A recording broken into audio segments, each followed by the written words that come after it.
Something that we need to be reminded of for those who have embraced this awakening through spirituality, who have done the work to heal themselves, who are walking this journey currently, right now, raising their level of consciousness more and more, is that there is an important step within this awakening that I touched upon on my last video. And I want to talk about a bit more today in depth, and that is staying awake. There is an assumption that once you have awakened, that you can't fall back asleep into unconsciousness again. And that couldn't be further from the truth.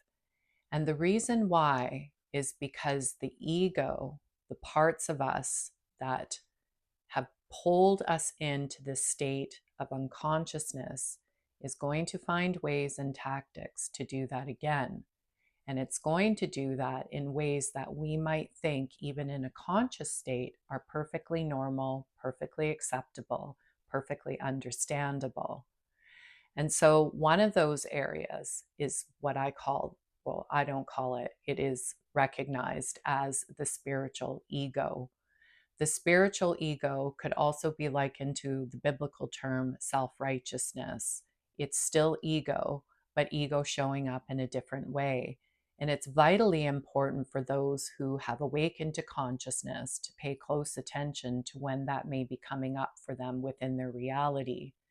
If at any point in time you feel the need to point the finger at somebody else, or even from within, and say that person, what that person is speaking is false, I know the solutions to this person's problem, I need to tell this person exactly what's going on with them, that is spiritual ego. The spiritual ego aspect of us is the part that thinks that whatever it is that has helped us to illuminate ourselves on this journey is exactly what everybody else needs in this world. What it doesn't do is give people the freedom and the space to express themselves and their ideas on this path as they are, without interference.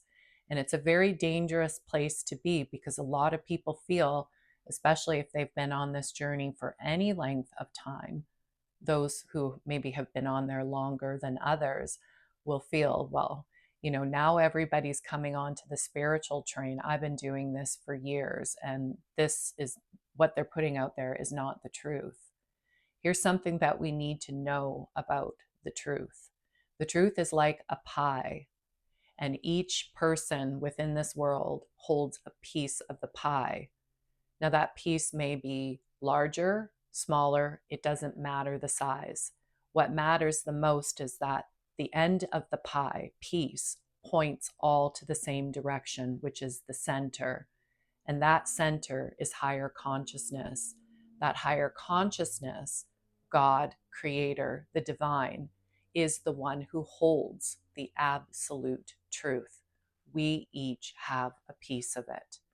And we have to remember that when we all come together with our experiences, the pie becomes whole. It makes the larger picture.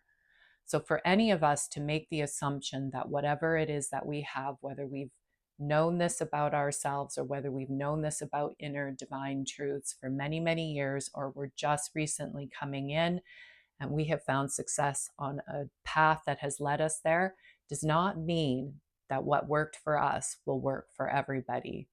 And we have to be very careful that we don't get ourselves caught up in telling other people that what so and so is saying is wrong and what I have to say is the truth, because that's what's been told to me.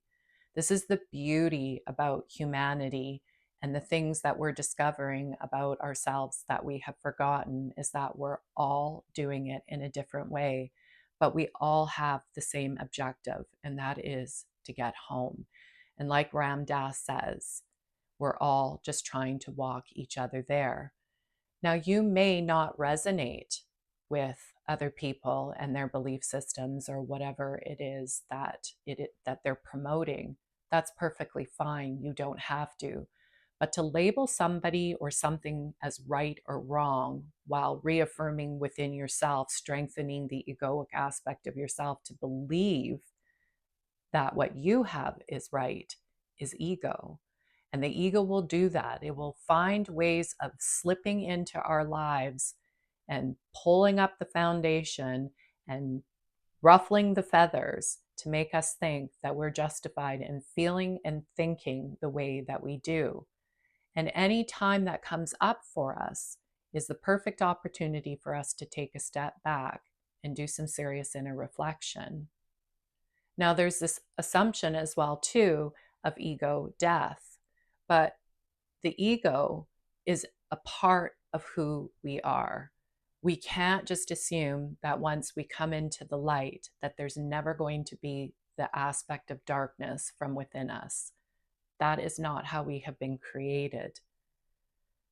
The ego is the part of us that we have been completely unconscious to, meaning that it has fully controlled our lives and the things that we have done because we didn't understand that it was controlling us. And when you awaken, well, now you have put yourself into a position of understanding that you don't want to be fully controlled of that aspect of yourself anymore, but you still need to observe it because it still is going to exist as a part of you. Again, we are equal parts light as much as we are dark. And when we have success within our life, it's because we have found balance between the darkness and the light. Somebody who has only just embraced the light and pushed away the darkness as if it doesn't exist is really just as in a detrimental position as somebody who has fully embraced the dark and doesn't recognize the light within themselves.